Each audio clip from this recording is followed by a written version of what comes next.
Muy buenos días.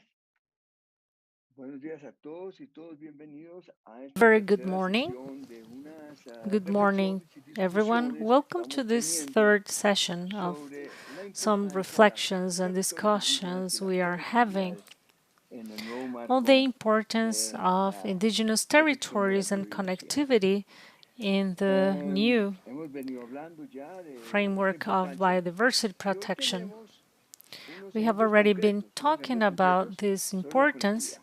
Y and para esto tenemos un today we panel muy have especial concrete examples en on la cual connectivity. tenemos And for el that, we honor have a de very tener special aquí panel a in which we have Fabián the Rodas honor del of NSI, having a Fabian Corinne Rodas of Reisenberg NCI, del Chicago Museum, Corinne Friesendorp a, a Ana from María the Chicago González Museum, del Banco Mundial, del Ana programa Maria de Sustainable Gonzalez Landscapes y a from the Decio World Yokota Bank, de IEP.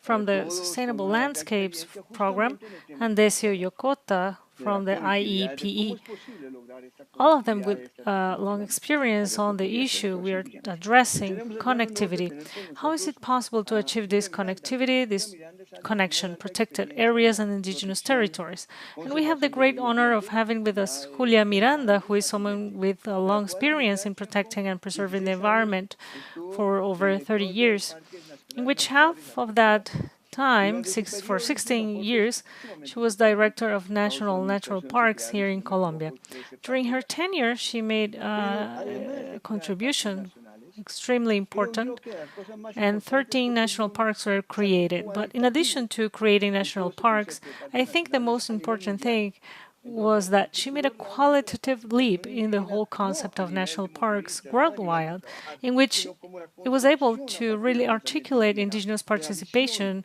not a indígena, level of para que no tourism, pudiéramos but solo at the trabajar desde la conception perspectiva de based on ciencia y indigenous tecnología, thinking, the indigenous sino que vision, so una that nueva we visión, were un nuevo not just paradigma. working in science and Entonces, technology es un honor tener a perspective, Julia but aquí under con a new nosotros vision, a y new gracias paradigm.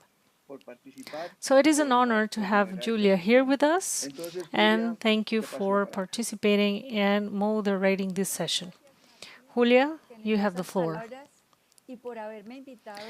Thank you very much, Martin, for your generous words and for the invitation to this magnificent panel with field experts, the real heroes of conservation, who are the people here with us today because they have the experience of working at a local level.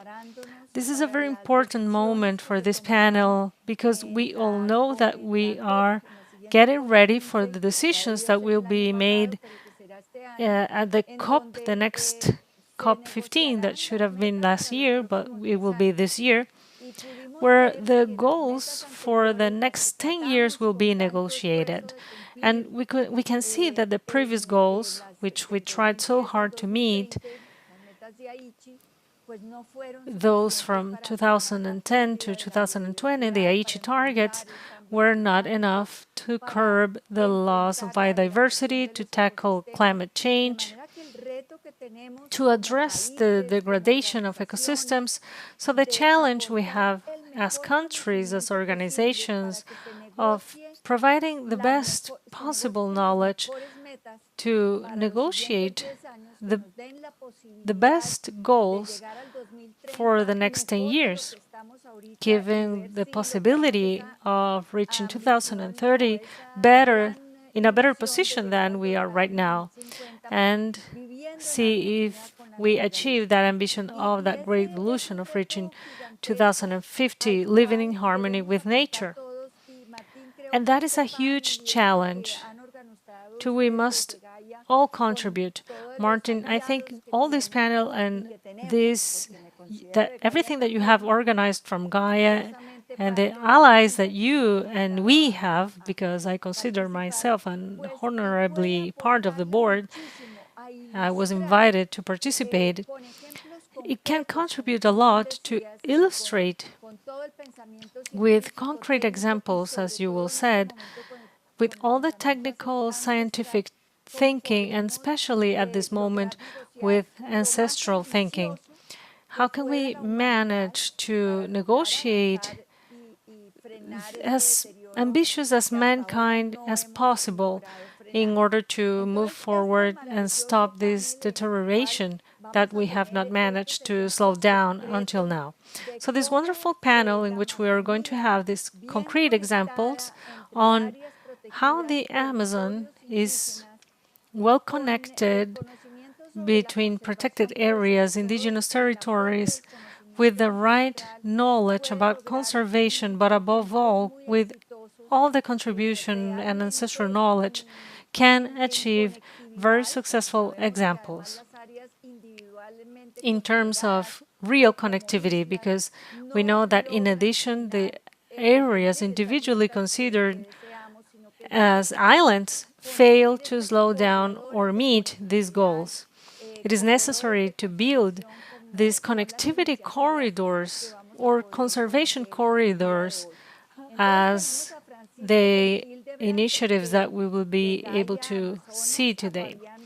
So we have here with us Francisco von Hildebrand from Gaia Amazonas, Fabian Rodas, Corinne Frisendorp, Decio Yokota, and Ana Maria Gonzalez, who are going to tell us about their experiences, their extensive experiences, and we will be able to hear from them everything they have to provide us to move towards our purpose that we have. We are committed to contributing to the negotiation that will take place this year. So let's start with a testimony from Francisco, who is currently the executive director of Gaia Amazonas Foundation. Francisco is a professional in development studies and an expert specialized in local development strategies, local governance, and intercultural environmental management, with a strong emphasis on research and community participation. He currently leads in Gaia an interdisciplinary team of more than 80 people who are working on the recognition and implementation of indigenous territories and their government figures. I also think that Francisco had to actually begin in those regions with all the knowledge that Martin has given to him through his life. He has a lot to tell us. Let's hear from Francisco. Good morning, good afternoon, everyone. Thank you very much, Julia, for the introduction. Here I am with you with this pre-recorded video, as I am currently in the Amazon in assembly with indigenous authorities. I would like to share with you these few minutes the experience that we have had from the Gaia Foundation with the authorities, leaders, communities in Apaporis River, where since 2008, when became a national park, not only because of its ethnic and environmental importance and the Yaigojea Paporis Park, but also because of the cultural importance of the indigenous knowledge that are still alive and remain the guidance of environmental management, the relation between people, nature, and importance of the sacred sites that are located in the park. Sacred sites that are absolutely fundamental for more than 17 ethnic groups. And it is for this reason that indigenous peoples and national parks began a conversation, a joint construction, a whole process of prior consultation that took more than 2 years from 2006 to 2008 for the creation of the Yaigojea Paporis Park in 2008, which under the agreement established between national parks and indigenous authorities, it is to be governed by environmental management based on indigenous people's traditional knowledge systems. This entails a process of joint construction between indigenous authorities, indigenous youth, men and women with their specific knowledge of environmental management, public authorities of national parks, a real learning on how to build from the diversity, from different knowledge systems, a co-governance of a national park based on indigenous principles and values. Between 2009 and 2018, An articulated work was carried out among the communities, national park officials, also with the Gaia Foundation of internal research, endogenous research, in which hundreds of young people worked with hundreds of knowledge holders, knowledge of traditional environmental management, knowledge that was encoded in stories, narrative, myths, rituals, and the different practices of communities. It was a process of investigation, registering, transcribing, mapping this knowledge in a certain way, decoding what that knowledge and ancestral management of indigenous peoples about the Amazon, and recoding it into intercultural patterns in a way that truly achieved an understanding between the indigenous environmental management system and the exercise of authority environmental by national parks and also indigenous authorities.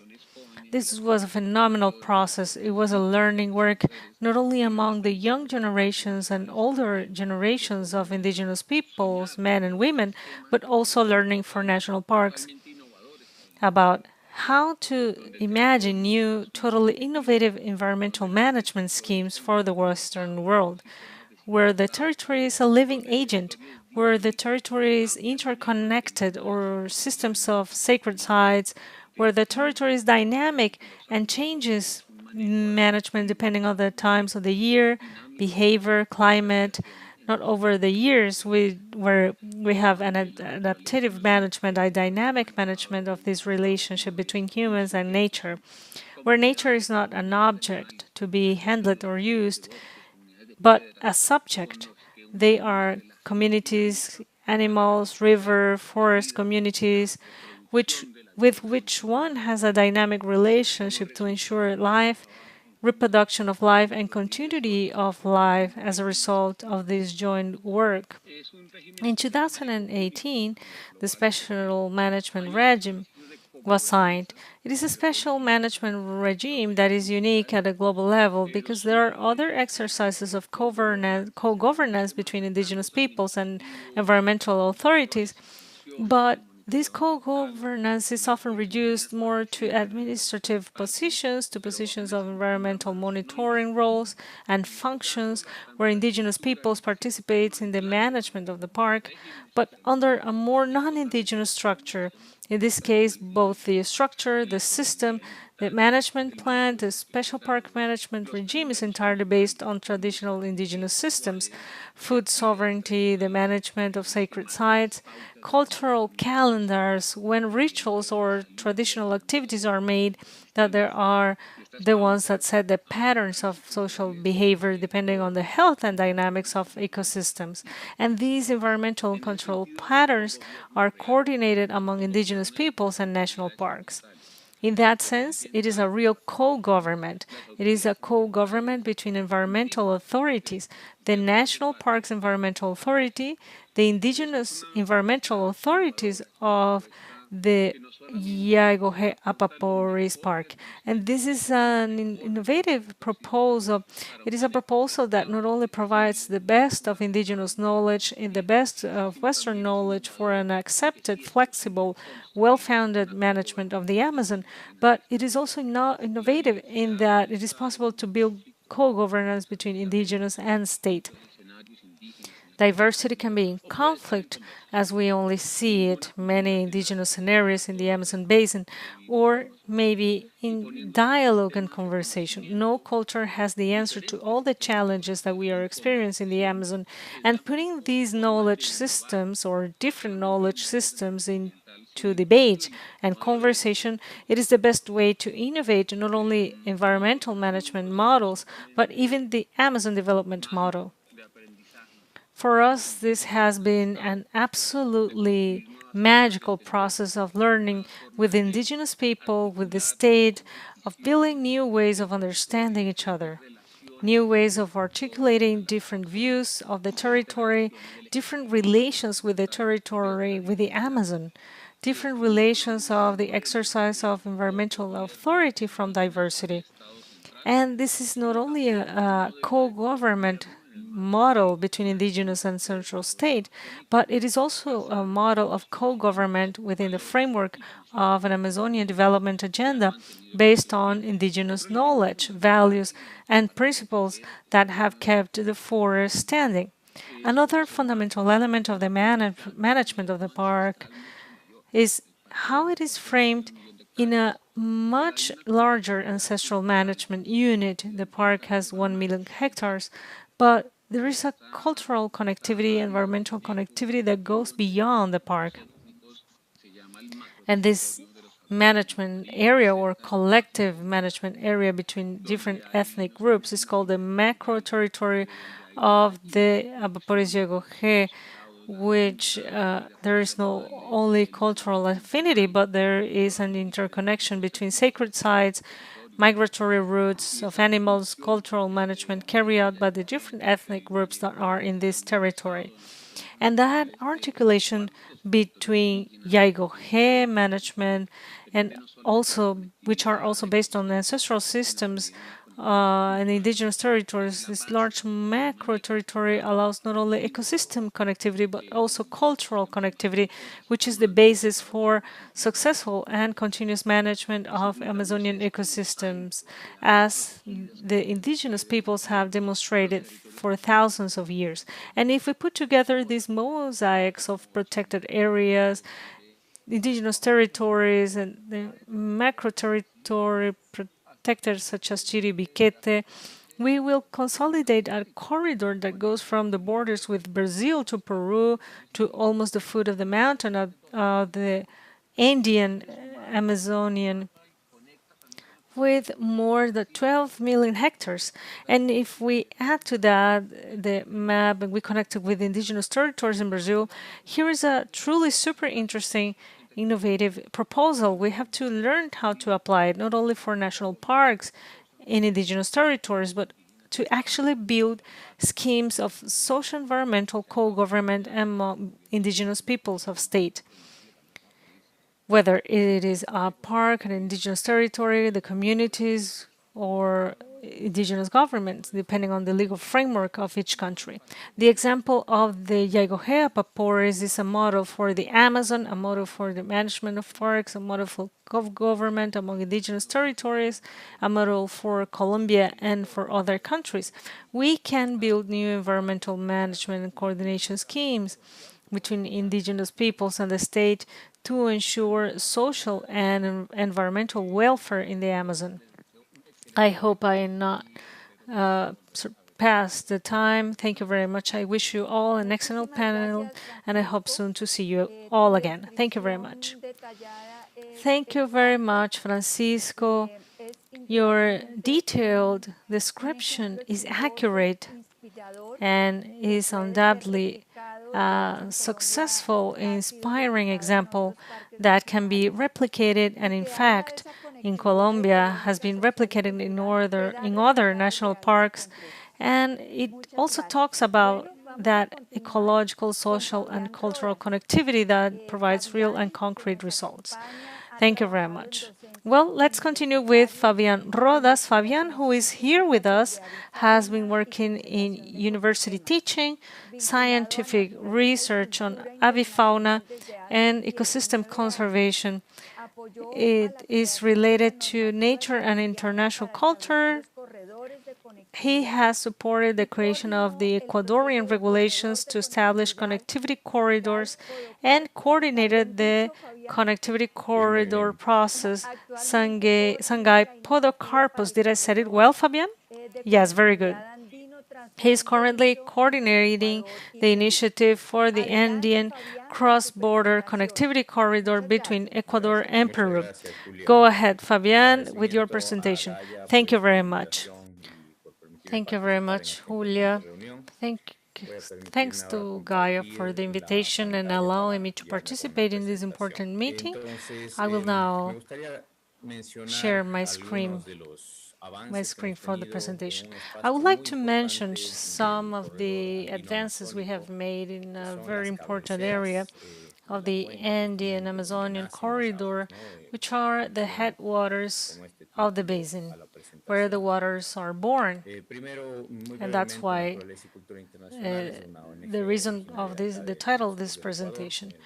Nature and International Culture is an NGO originally from the mayor south of Ecuador, created in 1997, and with states, local governments, collaborators in different countries, it's being able to extend management to other spaces in Peru, Colombia, Bolivia, Brazil, and Mexico, preserving biologically diverse landscapes in Latin America in alliance with local cultures for the well being of the planet. And of course, we are members of the North Amazon Alliance. You may know this map, which is very important. It portrays all the advances that we've made in the formation of the Andean Amazonian corridors. And here there are also some of the proposals that we are making towards the global framework of biodiversity post 2020, especially in the topics of social, cultural, ecosystem connectivity, where we ask to strengthen this vision.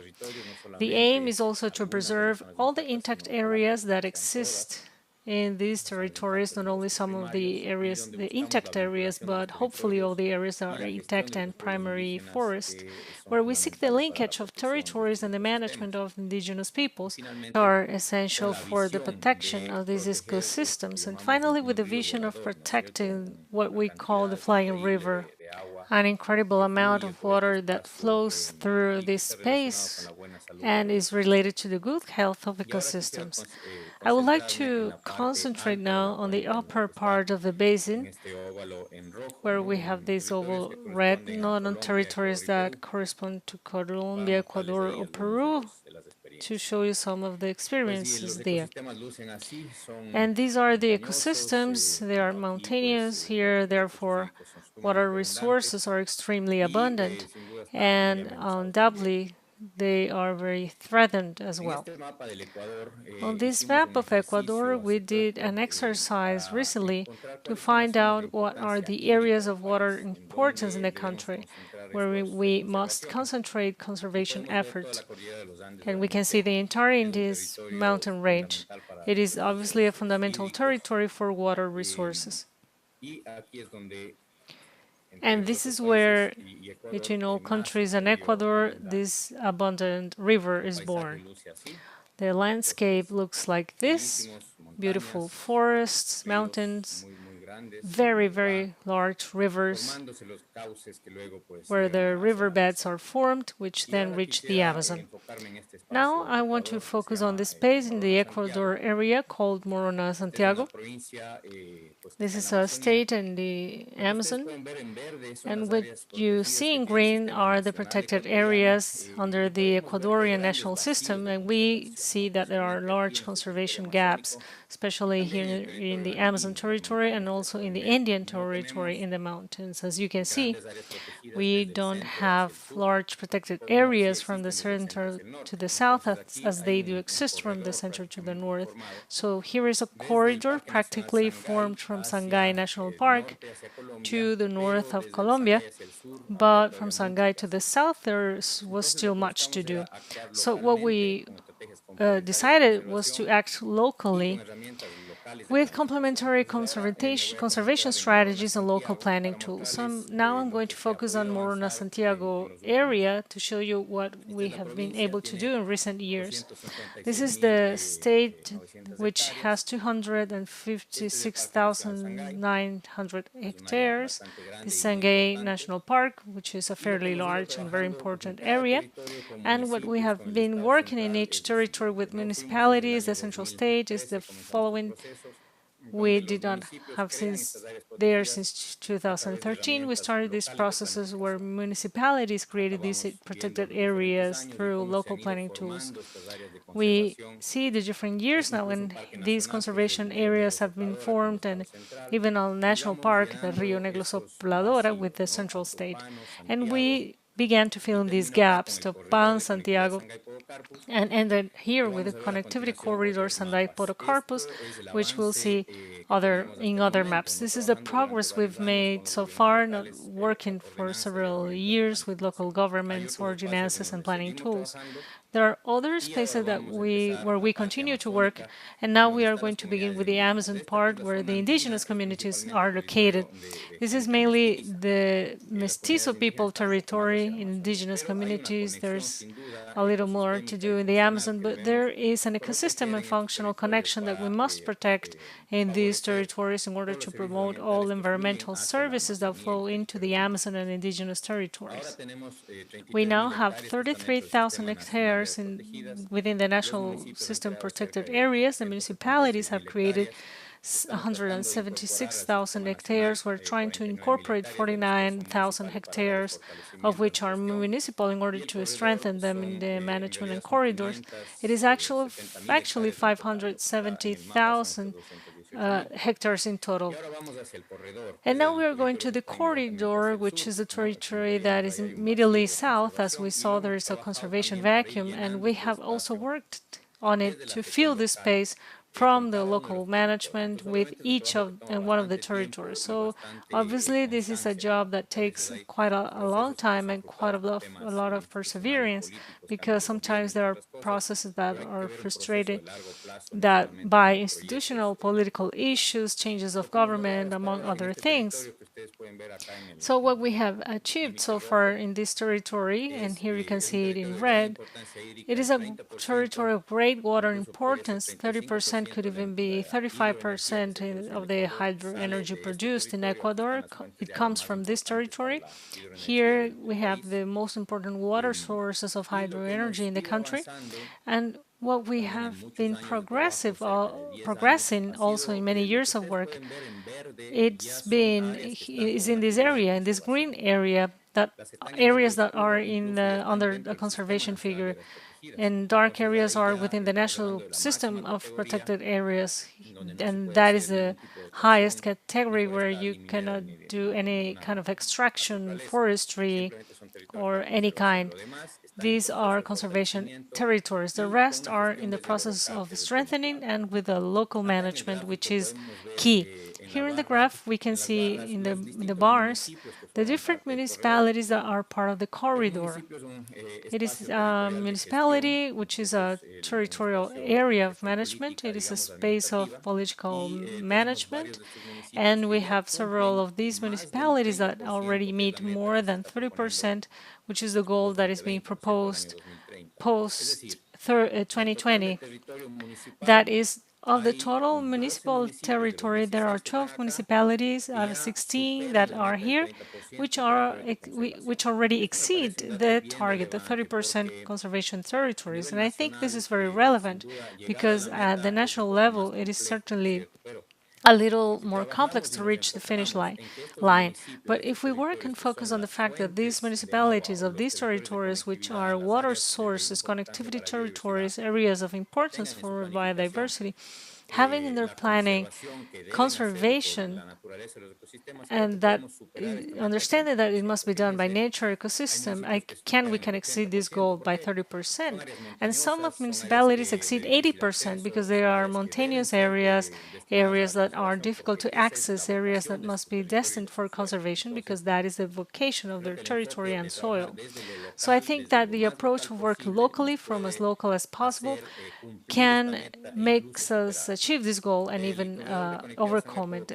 The connective corridor of Xangay Podocarpus is the first recognized in Ecuador, and it's already a good area that is protected. Here we see the mosaics that are covering a large part of the territory at the head of the basins.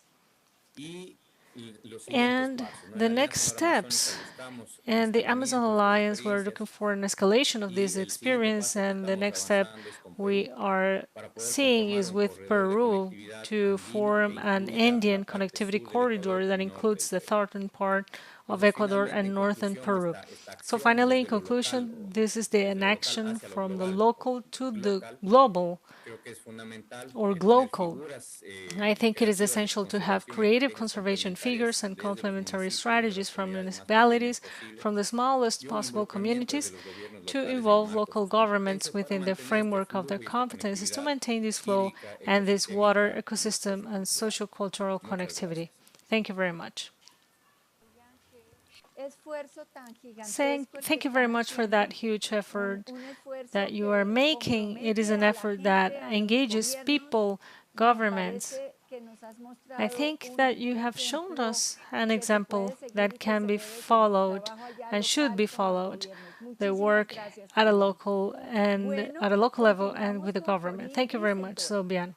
So next we have Corinne Friesendorf. Corinne is the director of the Andes Amazonian program at the Center for Science and Action in the Film Museum in Chicago, in the United States. She is a country biologist with 30 years of experience in flora and vegetation of the most remote corners of the western Amazon. She works closely with South American partners to ensure that science supports the conservation and quality of life of the local population. For the past 5 years, Corinne has worked very enthusiastically and with a large herd of people, as she says, a great herd of people, to achieve the dream of the great biocultural corridor of the Putumayo Basin. Welcome, Corinne. You have the floor. Thank you, Julia.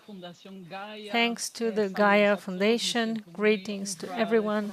I am very honored to be part of this group. So, I am going to talk about a dream, a big dream that began small and got big.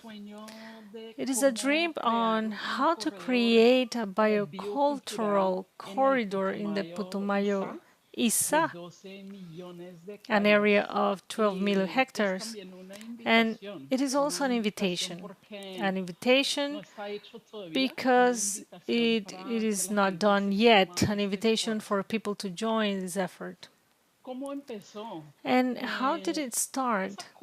The Putumayo Basin has been an unknown place for many, many years because for Colombia, Ecuador, Peru, Brazil, that area was the most remote part of their territories. And since 2001, we have worked with more than 130 scientists creating rapid social biological inventories in this basin. So there is already a new knowledge. But we didn't have a big plan. Since many opportunities appeared to do research in these places and to contribute to supporting the creation of new areas. In recent years, the governments of Ecuador and Peru created 8 new protected areas between or very close to this basin, about 2.7 million hectares. And it was filling up, but it was very little by little. And during those years, it was very important to create teams of experts who were mostly from those countries to really understand geology, flora, fauna, people, their aspirations in each of those places. And something happened. 2 very important things happened to change our focus from area by area to something much bigger. The first thing was a jaguar. The social team saw a jaguar crossing the Putumayo. He left Peru, it swam the whole Great Putumayo, and arrived in Colombia. He didn't have a passport or an ID card or any identification. For him, well, actually for her, I think it was a she, there is no such border. We don't have to think of the river as a barrier. It is something that connects. And secondly, that same social team, after seeing the jaguar, said, why don't we cross? They were taking an inventory in Peru, so why not talk to the people on the other side? So in 2016, They took people from the Peruvian side, from the Peruvian native communities, to talk to people in Maloca, Puerto Rica, in Colombia. And then we began to understand, we started to understand these connections are very strong. We can be considering a country as a country, the Putumayo. The Putumayo is about connectivity, the links, the ties, and that made it important to focus on seeing everything in the Putumayo basin. What is it there? So there is a forest, a sea of forest, a sea of green that extends to the horizon. It is a place with very little deforestation, only the headlands. It's got some deforestation, but it's completely covered in forest. It is a place of high diversity. If we look at the red dots on each of these maps, be it amphibians, mammals, birds, trees, the most saturated place is a more diverse place. And if we look at Putumayo, the Amazon is not only the most diverse place in the world, but Putumayo is the most diverse corner of the world, most diverse place. And this is incredible. If we consider carbon, Putumayo is not the place with the most surface carbon in the Amazon. It is it holds a secondary position, but it is still very high in carbon and had something different, which are the boglands, which is carbon below ground. And there are places in Putumayo where you have 3 meters of carbon below, 3 meters of bog, carbon below ground. This is super important. Also, the people. There are more than 20 indigenous peoples who make in Putumayo their home, their territory, their place of cultural importance, and we have had the opportunity to work with many of them. So when we started looking at everything, it was really amazing. So from there, we began to wonder, how do we make this a great vision among all of us? How do we all ride the same canoe to row together? How do you build something like that? I didn't have any experience in that. I am an ecologist who works at a museum, but we thought it was important to give it a try because this place was so important. So we started by deciding to invite people from the Colombian and Peruvian side of the Cuenca to sit down and talk. Not just from the government or NGOs or local populations, but all at the same time. It was more expensive, it was riskier, because it could be a total failure. Instead, it was amazing. It made us feel that from the first moment, everyone felt invited and part of something. And those encounters had a strength, a force, because we were all together in a large group, listening to each other, but much of the strength was also in these meetings between indigenous people on the Peruvian side with people from Colombia's national parks, for example. Indigenous people on the Colombian side talking to Peruvian NGOs. And then we began to build a dialogue that has been very, very important. One of the things that we did at the last meeting, and for people who know Peruvian facilitator Charola now, who is someone really spectacular, this was initially called the statement by Putumayo, or the Putumayo statement, and she said, no, this is actually a love letter. So this is the love letter to Putumayo Isa, and this is something we all agree with, from the local population, indigenous federations, peasants, and even NGOs and the government. the Peruvian and Colombian government biological and cultural corridor of Putumayo, which is not yet formally recognized, represents a unique opportunity to maintain the free flow of a main river in the Amazon basin. And that's super important. There are no hydroelectric plants or proposals here. It is an Indian river that still flows freely. The corridor stands out for its high diversity of flora and fauna, the cultural traditions and knowledge of the people who inhabit it, the health and connectivity of its forests and bodies of water, additionally, its potential to mitigate climate change. And it's all in one biodiversity, cultural traditions, connection with forests, bodies of water, health, and all the carbon that's there. The integrity of the corridor in the long term is essential to promote the well being of the peasant and indigenous population, to promote the survival of indigenous peoples, the spiritual and cultural connection with land management, and promote the proper use of natural resources and their sustainable use for local populations. And how all of this will going to be achieved through integrated management between neighboring countries, shared governance between local people, state, civil society based on the principles of inclusion, always respecting to the long-term conservation and approach. And that is our dream. We are not there yet. We need to involve the people of Ecuador, the people of Brazil.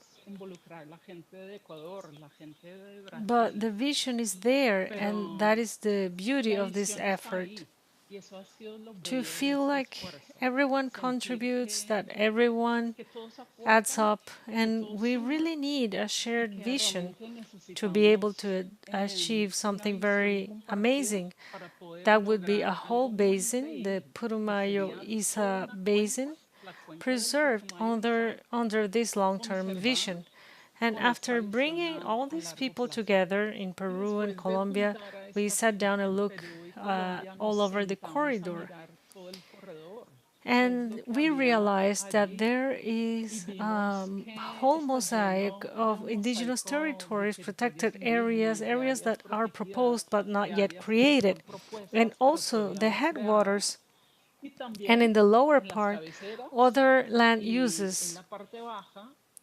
It could be public lands, oil concessions, forest concessions. And when you look at the entire basin, 40% are already indigenous territories, 20% are already under protected areas, 60% of that basin is already protected. And in orange, there are the proposed areas in Peru. So we are talking about a basin that would have 3/4 of the basin under some kind of protection, and that is incredible. And there are other incredible reasons to protect this basin. That's it. Thank you very much. This is fantastic. And to finish with this love letter to Putumayo is very inspiring. What a wonderful initiative with real results. And we hope it will come true soon, the whole corridor that you are proposing. Thank you very much, Corinne. Thank you. Well, we're going to continue now with the participation of Decio Yokota. Decio is an economist in training. After more than 10 years working in information technology, he dedicated to agroecology, especially agroforestry, with traditional agricultural communities in the Cerrado, Goiás, and Vale do Ribeira in São Paulo. Since 2007, Decio has been working with indigenous peoples and other communities in the interior of Amapá and northern Pará in the Brazilian Amazon through the IEPE, the Institute for Research and Indigenous Information. Welcome, Decio. Good afternoon.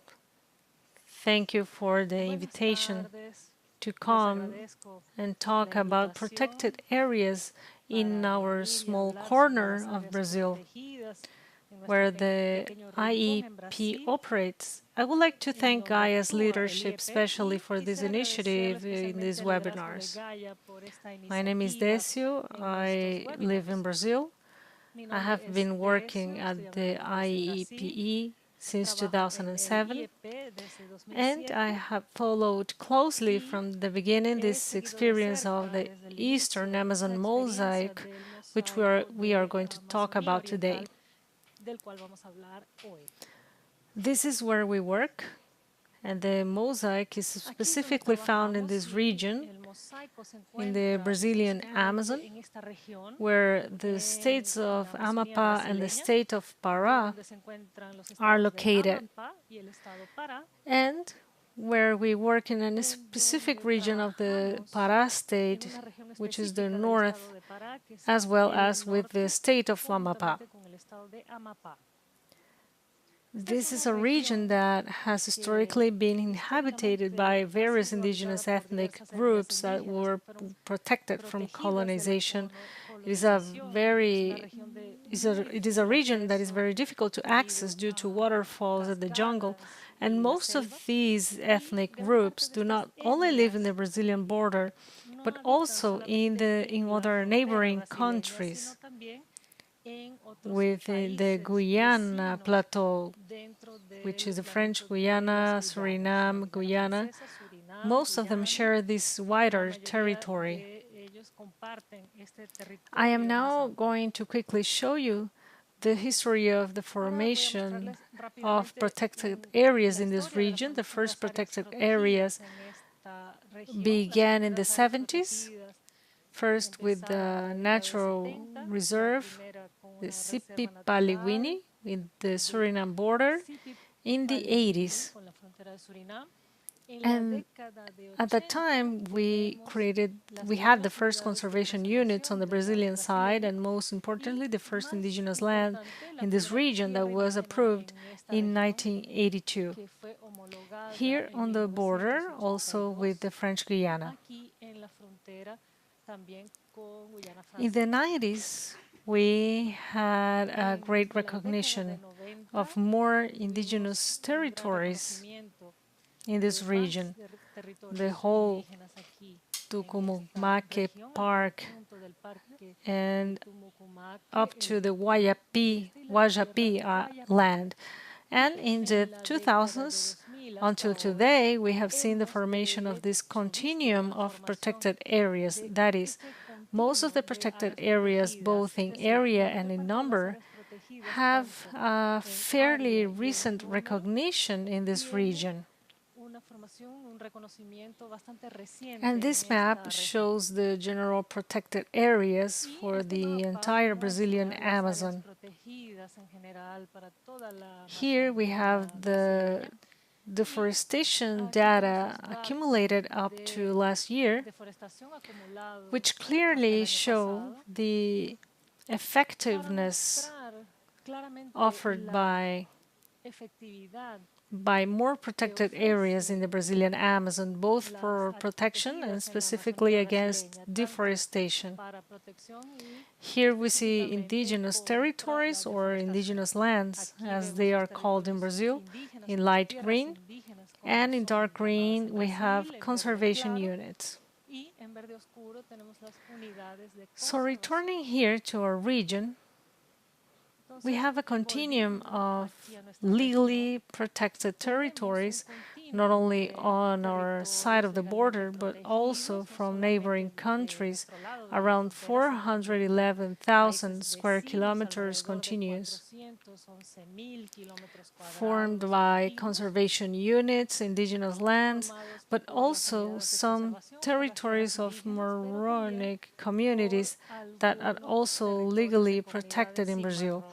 These are territories that are occupied by descendants of slaves who fled during the time of slavery in Brazil. And within this region, We specifically highlight the mosaic of the Eastern Amazon that covers some of these conservation units.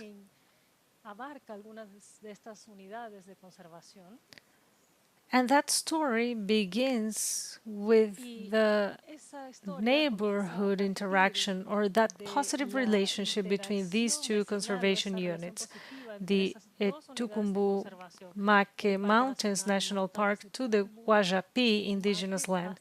Here I want to highlight some of the reasons that have contributed a lot to the first construction. One of those is the National Park, the Mucumaque, which was created in 2002. It was the greatest national park in the world, which made it relevant within Brazil and actually received additional resources. Also, one team was able to create a management plan that is an instrument within the law for the management of the territory because it is very sensitive to the issue of the environment and the indigenous ethnic groups living in this area, and a very active council that allowed for the sharing the management of the territory. On the other hand, within the Guajapi indigenous land, an indigenous land that has a process of legal recognition already completed, there was no territorial dispute, unlike other places in the Brazilian Amazon, but with a large awareness of the management of this territory. There was even a strategy of redispersion in this territory and occupation of its boundaries, which was complementary to the same strategy of the national park for the management of that territory. And I would like to quickly show you a timeline on the creation of the mosaic to show you that it has been a long process of articulation, not only within the territory, but also with the governmental bodies responsible for this management and that recognition that it began in 2008. That is 7 years later. In fact, we had a formal recognition from the government of this mosaic. And that was also due to the fragility that Brazilian legislation has for the recognition of protected areas. In Brazil, there is such recognition of conservation units, but what would be other protected areas, such as maroon territories and indigenous lands, it is not very clear, which makes this positive interaction very difficult. Here we see the diversity of this mosaic within these three indigenous lands. We have 5 ethnic groups, but there are other traditional communities there, such as the extractivists, also settled in agrarian reform. And the heart of this mosaic is its council. It is part of the legal recognition. And the council is a joint council divided between government organizations and representatives of civil society. 5 indigenous representation figures, 5 for castañeros, extractivists, and other for settled extractivists. And from that recognition, even a little earlier, we have a fairly long history of meetings, trainings, exchanges, links with the government in Brasilia, of carrying out various joint activities with the monitoring of garimpeiros, mercury pollution, monitoring and control actions accumulating that have gone through the course of that time. And finally, I wanted to highlight the presence of other mosaics in Brazil. Not only we consider the ones from the Amazon, but also other Brazilian biomes. Unfortunately, one of the most important difficulties in the current government in that participation of civil society is that at the moment, for example, we have a legal dispute within Brazil, not only from the mosaic councils, but from other councils that allow civil society participation and have been temporarily revoked and are in a judicial dispute with the current government to take back these spaces for citizenship within our country. So that's it. Thank you very much for your time. Thanks, everyone. Thank you, Decio. Such an interesting experience, and we know that these efforts by civil society in Brazil become even more impactful because of the guidance given from the national government and in most institutions. Thank you very much for your presentation. We now move forward with Ana Maria Gonzalez. Ana Maria has worked since 2008 in the World Bank on conservation and sustainable development projects in Africa and Latin American regions. She is currently a senior environmental specialist and coordinator of the Sustainable Landscapes of the Amazon program, funded by Jeff Resources from the Global Environment Facility. This program currently includes projects in Colombia, Peru, and Brazil, and it includes a second phase in which Ecuador, Bolivia, Guyana, and Suriname will join. She previously worked at the Nature Conservancy and in her home country in multiple public research organizations and civil society. Welcome, Ana Maria. We are eager to hear what you have to say. Thank you very much, Julia. Thank you, everyone, for the presentation. Thanks, Julia, for your presentation. Indeed, I am the coordinator within the World Bank for the Sustainable Landscape Program of the Amazon, and I want to tell you very briefly the interpretation and approximation of the landscape scale and interventions that the program in the national projects has promoted.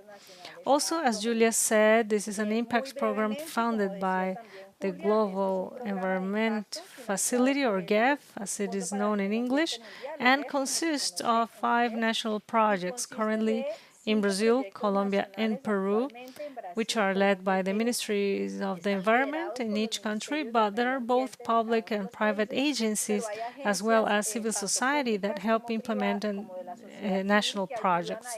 The World Bank is the leading agency for the entire program, but at a national project level, we also work in partnership with UNDP and WWF for the preparation and monitoring of these national projects. And we are celebrating that very soon, and maybe this year or later, next year, we are going to start with new projects. In addition to being maintained, there are new projects in Colombia, Brazil, and Peru. Also, to the program, Bolivia, Ecuador, Guyana, Suriname, and are integrated. So the purpose of the program, the ESL by its acronym in English, it is to improve the integrated landscape of management and ecosystem conservation in prioritized areas in the Amazon. So this program is designed under 4 pillars that are interrelated. On one hand, we have the protection and conservation and effective management of areas under different conservation regimes, national, regional, indigenous territories, Ramsar sites, among others. Another pillar that focuses on sustainable production, sustainable management of agricultural land, forest land, restoration of degraded areas, as well as conservation and sustainable use or the control of degradation over the aquatic ecosystems. This conservation and production is sustainable. Its enabling conditions can be found in this third pillar, which is that of multisectoral policies, incentives, and strategies, so it can be possible for these interventions. And finally, capacity building and regional collaboration between countries and among different actors involved, as they are partners or herds, as Corinne would say. The project and previous presentations gave us a very clear picture of the importance of connecting geographies, connecting corridors, both land and aquatic resources, which and hopefully they remain uninterrupted. And ASL has supported several of these initiatives. On the one hand, I'm going to extend because we already heard the Corinne's amazing presentation, but we have the cultural and biological corridor of the Putumayo-Isa Basin, integrating or escalating this project and strengthening this process that began between Colombia and Peru, but now expanding to the borders of Ecuador and Brazil. Additionally, in Colombia, the initiatives supported by ASL in restoration, conservation, and sustainable management are prioritized under ecological connectivity criteria in different corridors within the Colombian Amazon. But beyond these territorial agreements, the focus and emphasis and vision it has and the approach that the SL has in relation to the agreements. And that is where our actions are focused. The main challenge of the program is to seek concerted solutions within the territory, for the territory, and for the territory of in a collaborative way, which is consistent with sustainable development and conservation. Since there are several types of agreements are being promoted within the program, looking for that connectivity of landscapes. On some sites, there are then conservation agreements with the local level where farmers and fishermen agree and undertake to conserve, restore, and establish sustainable fishing practices. So they are connecting under the same vision, starting with the micro, with the landscape, the individual decisions. These efforts are being added, thinking about connectivity. And the participation scheme is maintained throughout the process. There is an offer of technical support to generate these activities, and there is also a scheme of monitoring compliance of those agreements. Other agreements that the SL supports are these that have also been explained in very concrete examples in this session of co-management or political agreements, as they are known for the Colombian case. And this is what we think is precisely necessary, those spaces that and those agreements between the authorities managing the risk protected and indigenous authorities who have rights over their territories, strengthening governance and management schemes, co-responsible management among different authorities. In this way, in addition, the mosaic of landscape are being preserved with different strategies. The SAL in its mandate to promote the exchange of experiences, has provided two concrete examples under this subject, two of which the exchange that was made in 2019 in Madre de Dios, Peru, where both Brazilians, Colombian, and Peruvians from other regions went to learn from the experience of co-management in the territory. And additionally, at the SL, we supported and recognized the workshop and the World Conversations meeting organized by Gaia, IEP, ISA, and IBC in Peru, where there was a great opportunity for indigenous authorities to exchange within the three countries governance and territorial rights in their territory. Another type of other level agreements are cross-sectoral agreements, considering that, or in order to influence policies directly, promoting the incorporation of guidelines and sustainable practice criteria in the interventions of other sectors in the Amazon. As an example of this, there are multi-sectoral agreements to mitigate and reduce the impacts of mercury pollution because of the use and activities of illegal mining and small-scale gold mining, or incorporating environmental criteria into transport management plans, road plans, or intersectoral tables on agricultural value chains. It can be coffee, and some examples include cocoa and livestock farming. In this way, other efforts that are joined in this idea of being able to connect landscapes and connect decision makers about landscapes. It is also important, and other agreements have been supported at another scales between donors, which are also the ones who make decisions about funding and adding to these landscapes. In this area, SL has supported coordination and sought to support improved coordination, complementary, and search for synergies among partners. And studies have been conducted on international financing in the last few years over or regarding the Amazon, and now the organization is on its way to identify what lessons learned from such effective cooperation.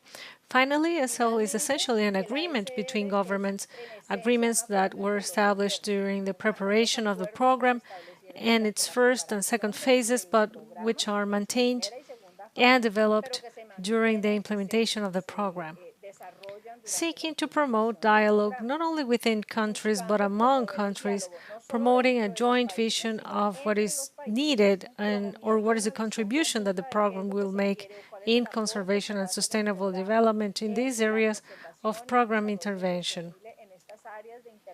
So in terms of areas of intervention, to give you an example, there are 210 protected areas only in the first phase among the three countries where the program was created, and obviously the idea is to look for landscapes and considering the multiplicity of factors, seeking that bridge between government, civil society, and community authorities. Of course, it is worth mentioning that the SL is part of a concrete example within the Leticia Pact. It is one of the examples of these inter-country collaborative efforts enshrined in the Leticia Pact, which, as many of you know, it was signed by 7 Amazon countries to promote regional conservation efforts. You have less than a minute, Ana Maria, so you can finish. Sure, I will finish by saying that the idea with SL is precisely to connect people and institutions to connect landscapes, where the importance of generating local benefits is very clear, benefits for local communities, to make it harmonious with local environmental benefits that are national, subnational, and also global. And we are confident that we can continue to support these dialogues and these joint efforts with multiple actors to manage landscapes sustainably and replicate these efforts to other regions of the Amazon. Thank you. Thank you very much, Ana Maria. We can see a wonderful example of a well-oriented project. Eyewitnesses all the extraordinary support provided by a project like this to the management and can be done in protected areas with the indigenous territories, with the community, which energizes the work. Thank you very much. And this is good news for the rest of the countries that you mentioned. Thank you, Ana Maria. So for the final part of the panel, we are going to ask a couple of questions to each of the panelists. And in that order, I'm going to begin with Martin. So in order to talk about governance, and as we saw in Francisco's words about G and indigenous government, and there is a wider region of 4 million hectares which is millones de called hectáreas macro en territory. I una just zona llamada wanted to macro highlight territorio. that Y right now simplemente quería he's already there resaltar que en este holding momento meetings mucha with gente all the está ya indigenous councils haciendo reuniones because they are con todos right los now in the consejos indígenas process porque están en el of proceso, setting estamos en up este momento an de montar administrative political un government, a gobierno territorial administrativo, equivalent una entidad territorial entity equivalente equivalent a to los municipios. municipalities. And they Y are mucha gente está discussing how to make discutiendo governance cómo hacer la gobernanza, because porque ha Gaia llegado la región is already Gaia también está discussing discutiendo con ellos everything toda that la is cuestión de red food, es related decir, la to forma en the que todos funding estos that is dineros coming for por la conservación de los bosques conservation y los and carbon certificados de certificates. carbono. And all of this needs great Esto necesita planning. una gran planeación. So the Entonces están local haciendo una serie de reuniones locales meetings e ir have been montando taking todo, place, strengthening indigenous fortaleciendo los management planes de plans, manejo indígena, los management planes de manejo de los plans, all the bosques, entire local governance todo el system. sistema de And I gobernanza think local. this is Y yo creo que esto va a also ser this also will un be an ejemplo example también de of cómo how to construir build con la gente with the desde people abajo, from con the indígenas que base, ya son with the gobiernos, indigenous porque son entidades people, públicas de the carácter estatal, national coordinados con el gobierno government, nacional in para order lograr realmente to la conservación achieve del medio ambiente y el environmental conservation fortalecimiento and the de las strengthening of comunidades communities nativas and a partir de culture su based visión propia y articulado con la with the tecnología technology del of the mundo Western occidental. world. So here's Entonces a aquí hay un process that is proceso taking que se place está very dando muy strongly in the fuerte region en estas regiones del and in the macro entorno de territory. Thank you macroterritorios. very much, Martin. We see how this purpose of this Nor-Amazon alliance fulfills, in this case, the need to strengthen the indigenous public authority and the community to participate. Also, of course, the ancestral culture that Gaia has dedicated to preserve in order to ensure that it's transmitted from generation to generations so they can exercise better control over their territory and to generate the results for conservation and good living and quality of life of indigenous groups in the territory. Thank you very much. So, Fabian, I will ask you the following. How do you consider that this initiative can really strengthen the concept that it is desirable while defining high ambition goals for the next negotiation of the Convention of Biological Diversity? How it can be an example to follow that shows us the path to the goals that we need to negotiate at the next meeting of the Conference of the Parties. Thank you, Julia. I think that we need a very territorialized approach or a localized approach. So, at a national level, negotiations can be a little cold, but peoples of the territories, municipalities, communities, I think they are willing to conserve a territory as wide as possible because now people are realizing very quickly everything that is going on in terms of available resources, amount of water, climate.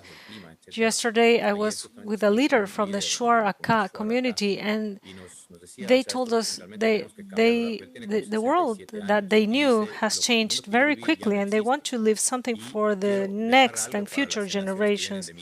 What can we do from that territorial space? They are willing to conserve everything. So there is a clash with the central state because the state has other purposes for those territories, let's say the resources. And I think we need to reach a negotiation as close as possible to the territories in order to achieve these international goals that we have set ourselves.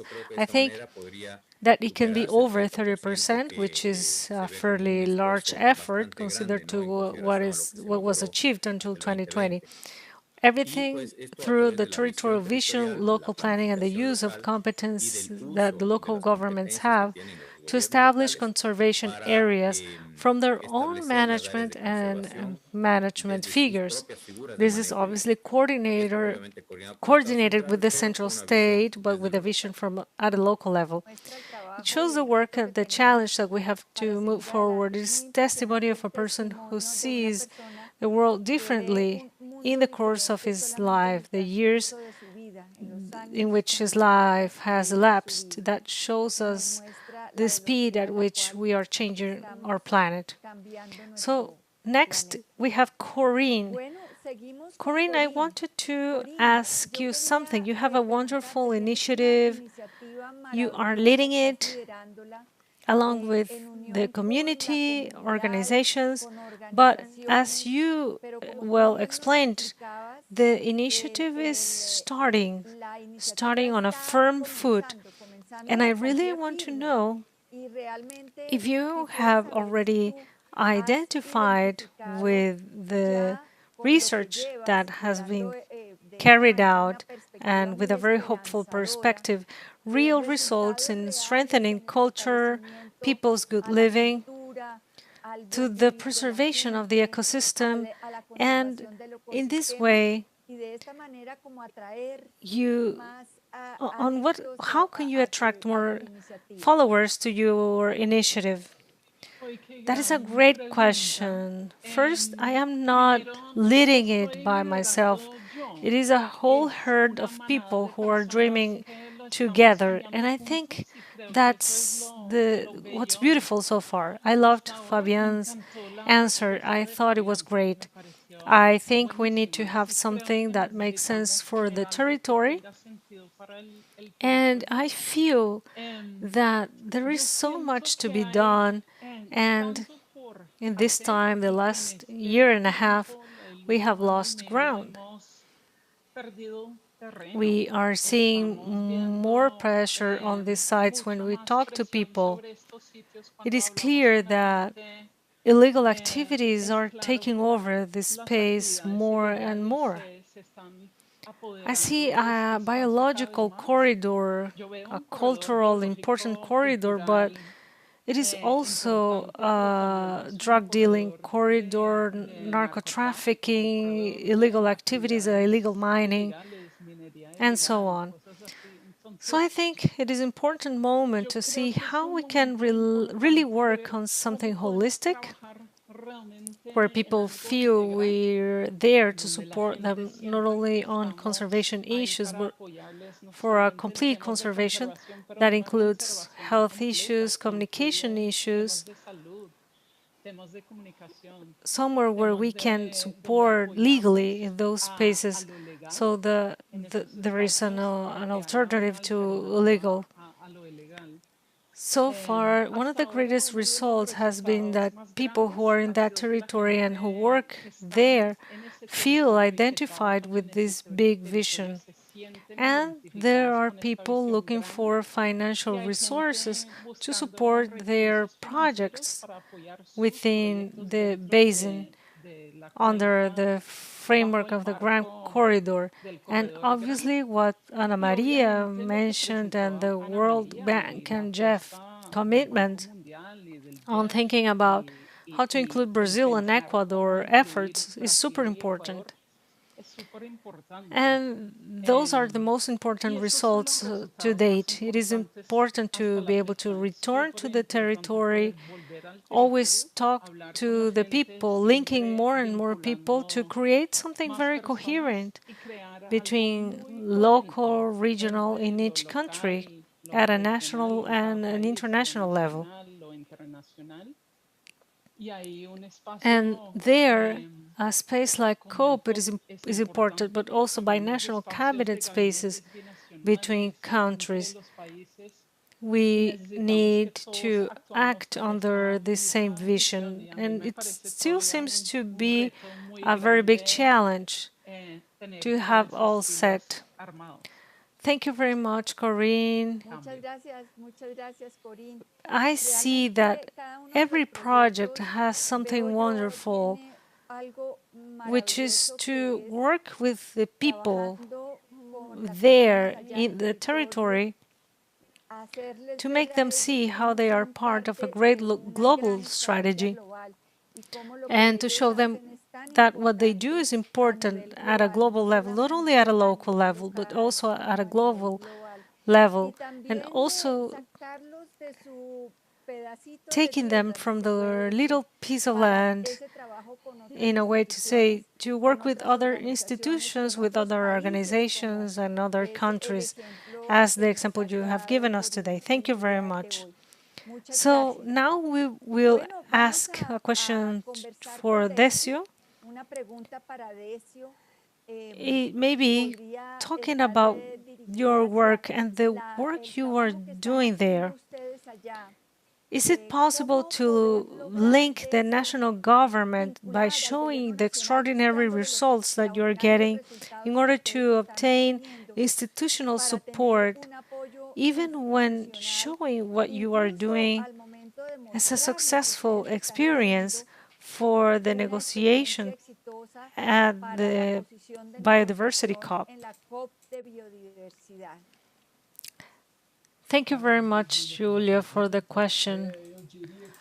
I may not answer your question, but considering the current strategy, I would say that we are very influenced by a particular situation that we are facing with this government, perhaps inspired by other governments.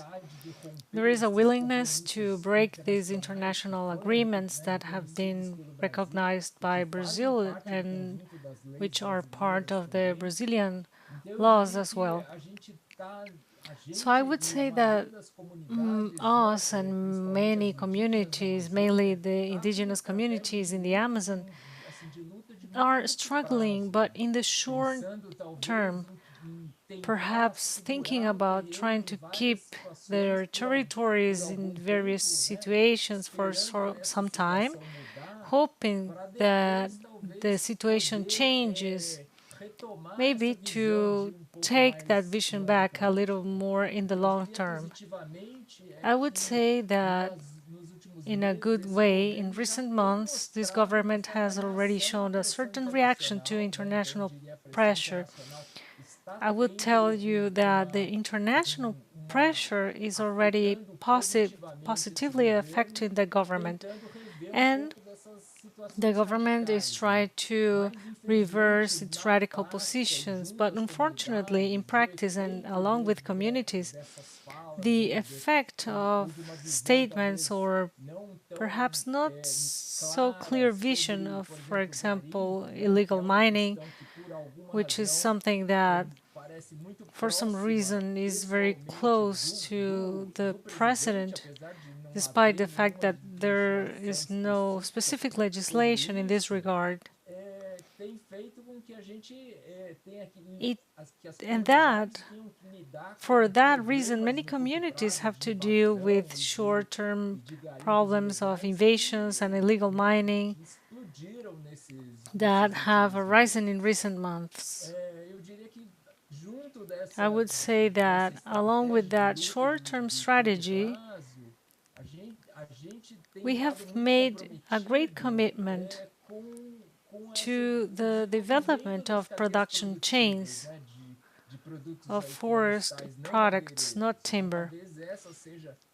So maybe this strategy, in addition to the medium and long term, along with the Amazon communities, that regardless of some form of government support, they can continue to develop those chains, develop products that they can justify that conservation and they allow those communities to maintain those territories in a healthy way. Thank you very much, Decio. Your answer is very interesting. You didn't avoid the question. Thank you very much. So now I want to ask Ana Maria, continue with Ana Maria, and I would like to ask her opinion on how this important sustainable landscapes Amazon program can help demonstrate the benefits and successes of the connectivity strategy in the different projects that are being carried out. because we are sure that if we do not demonstrate, if we do not prove the effectiveness of the implementation of these strategies, connectivity of working with the community, the strengthening the indigenous culture to achieve real results in conservation, in welfare of the community, we will not be able to continue to promote and show the donors the benefits of this strategy, and hopefully also by demonstrating it, we can ensure that this work schemes is adopted by negotiators at COP15. Go ahead, Ana Maria. Thank you, Julia. It is a complex question because in order to begin without going into monitoring and impacts, measuring field, the challenge is that we have a regional program.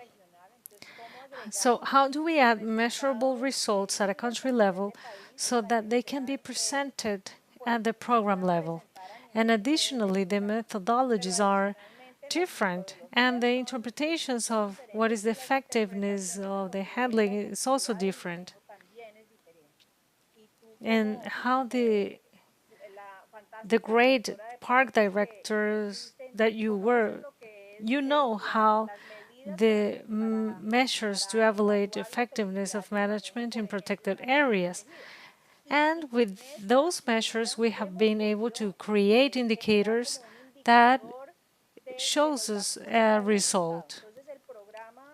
So the program, for example, is responsible to measure and improve management effectiveness in 66 million protected areas among the three countries. I am talking about only the first phase. The second phase has not started to count how many millions of hectares are.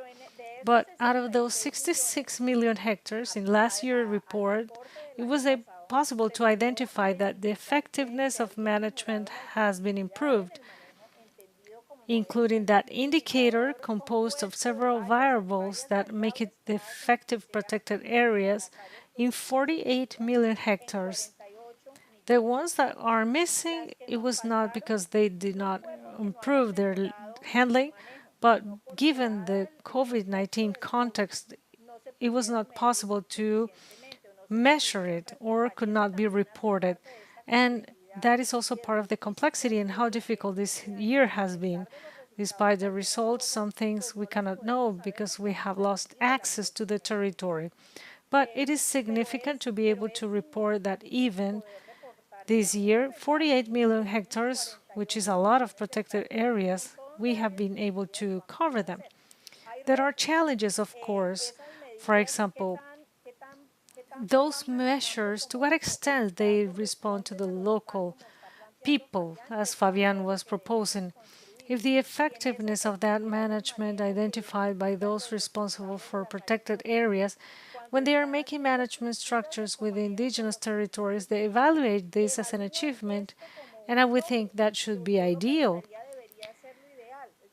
Like the case of the Apaporis that Gaia mentioned.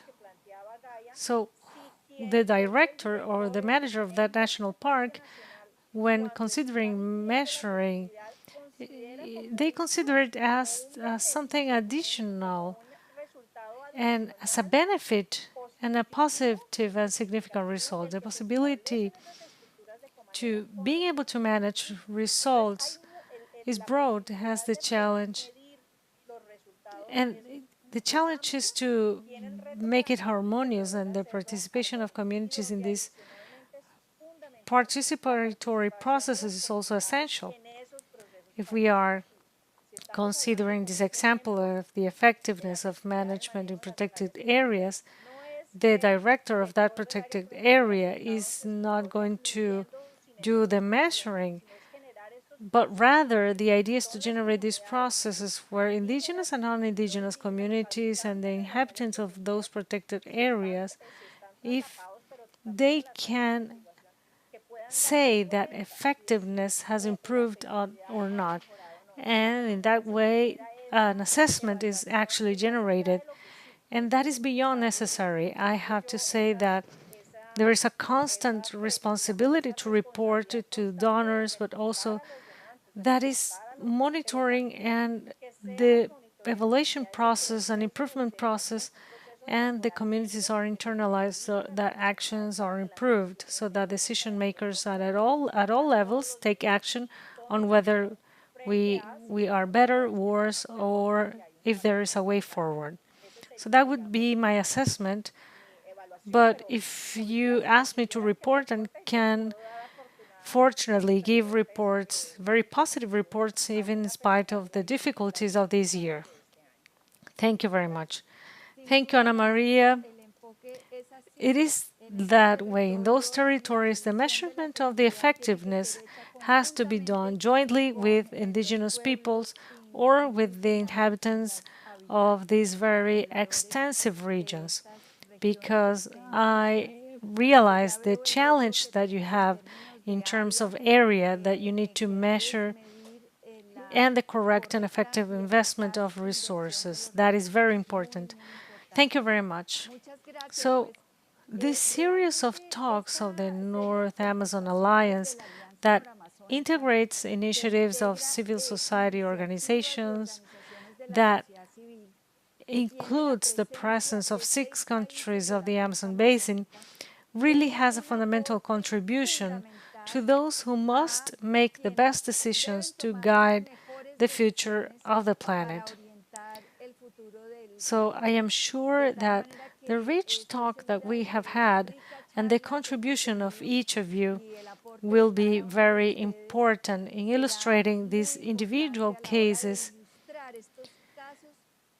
in showing the importance of this connectivity strategy between indigenous territories, protected areas, to measure not only ecosystem conservation, but also protection of the culture and quality of life of those who are an integral part of this territory. Martin, would you like to add something else? Julia, excuse me, Martin. Sorry for the interruption. Sí, por I would favor. like to mention something related to what Ana Maria was saying, if I may, on the national report subject. Maybe 30 seconds. Of course, Fabian, go ahead. Thank you very much. So, regarding the management effectiveness and the areas that are in the conservation, what happens in Ecuador, in Peru, is that many areas are not being reported by states because they are areas of local efforts, areas of subnational governments, and they are not reported in the national system of protected areas, even though they have management mechanisms, resources for financing, etc. Several things that are done there from the local efforts are not reported by the national states because they have not been recognized by the Ministry of the Environment in the case of Ecuador. So all of these other conservation areas, I think they must be accounted for, and they are the reflection of the importance that they have for connectivity between protected areas in the national system, and also for the need of co-financing, because communities, local governments, citizens are providing resources to protect their water source, connectivity territory, landscape area, but this is not being supported by the central government or even cooperation in many cases. So I think we need to make efforts to reflect the contribution of those local territories have towards conservation and national data. Thank you very much, Fabian. You're absolutely right. Martin? Thank you, Gracias, Julia. Julia. I think Pues a this mí me parece presentation has excelente been excellent. Thank you all. I think it is me essential parece to fundamental los me. All the cambios que changes estamos that we are dando making in practice, en la that práctica, community en la participación participation de la is comunidad, the en la participation of participación de todos los indigenous miembros. peoples. Y And quisiera I would like to resaltar con otra highlight inquietud and que no hemos mencionado, que es something that has not importante, been mentioned hablando de so cambios, far. hablando de cambios We de have to talk visión, about de conceptos changes, vision fundamentales. of a fundamental model. En muchas In partes, many incluyendo parts, including Colombia, Colombia, we are ya talking about the hablan de rights of derechos de la nature or naturaleza nature o de la as a subject naturaleza of como law, sujetos and de the derecho, courts have y las declared it as cortes lo han such. declarado como tal toda la Amazonía And the whole colombiana. Colombian Amazon Y tal vez no lo sabemos muy bien maybe qué hacer con doesn't eso. know what to Y do ya lo with decía it. la The Constitución y Constitution lo dice la already Constitución del Ecuador y establishes that, son the las primeras Ecuador en Colombia ni mucho Constitution menos, en muchas partes del and mundo. many parts of the ¿Esto qué world. significa? But what does it Y mean? eso yo I creo que es un think it's cambio de a paradigma, paradigm un shift, poquito volviendo a lo que ya going hemos back dicho to what en esta you discusión mentioned hoy, before in these de las discussions alianzas de una today. comunidad, la cual nosotros We somos parte de esta think of comunidad. a community that Y yo we creo are que son los part of. pueblos I think indígenas los que the entienden indigenous de ahí la peoples who importancia de understand su that cultura, is de ahí la put importancia the de sus importance of aportes a la in their conservación. culture. Y The vamos a hablar de la contribution to the conservación de los discussion ecosistemas, becomes la important. If we're biodiversidad, going to talk el about concepto de los conservation of derechos de la naturaleza ecosystems me and parece fundamental. biodiversity, ¿Qué the es y concept cómo of es que podemos rights, hablar de nature, los it pueblos seems so indígenas en ese tema? fundamental. Los pueblos indígenas But son los que the no han indigenous trabajado, no han peoples vivido know it. esta The actividad, indigenous no peoples are han the ones who have desarrollado esa worked, they estructura have lived social, it su all estructura their lives. They conceptual, have su visión developed del in their mundo. social structure, in their Y por eso conceptual structure, considero and que the es tan vision of the world. importante no And solo su that's why I participación, think it's so sino important que en not verdad just tal vez your son el futuro participation daily. y no Maybe algo del it's about the pasado. future, not Para algo something que of the realmente past. nos It puede dar is something luz, that cómo can give vivir us con la light naturaleza, cómo convivir regarding living with nature, con los living with ecosistemas y con ecosystems la and biodiversidad. biodiversity. So I think Entonces me this parece has been excelente. excellent. Thank Les you. agradezco a todos Thanks su everyone contribución, for lo your que nos own aporta hoy. Le contribution. agradezco mucho a Thank you, Julia Julia, for por este manejo moderating también this de esta session. reunión. And I think it is Y essential creo that que es we are excelente que showing estamos that it is hablando de que possible sí to se build puede, with que se puede people. construir People are justamente, que la fundamental gente es in fundamental en la building discusión, que su this pensamiento es thinking. It fundamental is y hacia essential. allá tenemos And que there caminar. is where we have to change. Muchas Thank you gracias a very todos much. y muchas gracias a Julia. And thank you, Julia. So there is a new model that our planet needs to be able to move forward, to live in harmony with nature. Thank you very much. Thank you. Gracias, Julia. Thank you very much.